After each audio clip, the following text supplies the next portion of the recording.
সন্তানকে বলো যে 5টি কথা বলবেন না।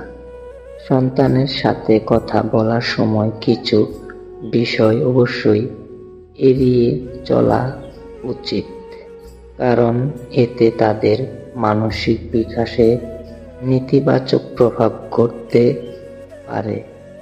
5টি এমন কথা যা বলেও সন্তানকে বলা উচিত নয়। নাম্বার 1, তুমি এটা কখনোই করতে পারবে না। এই ধরনের মন্তব্য সন্তানকে আত্মবিশ্বাস হ্রাস করে এবং তাদের চেষ্টা করার আগ্রহ নষ্ট করে। নাম্বার 2, তোমাকে কেন জন্ম দিয়েছি।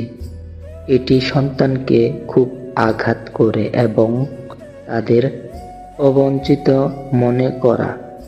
নাম্বার 3, তুমি সবসময় ব্যর্থ। এই ধরনের কথা সন্তানের মধ্যে ব্যর্থতার ভয় এবং হতাশ বাড়ায়। নাম্বার 4, তোমার থেকে অন্যেরা অনেক ভালো।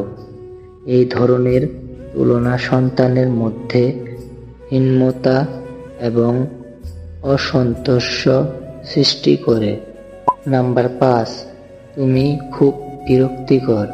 এটি সন্তানের মধ্যে বিরক্তিকর অনুভূতি জায়গা এবং তাদের নিজেকে মূল্যহীন মনে হতে পারে।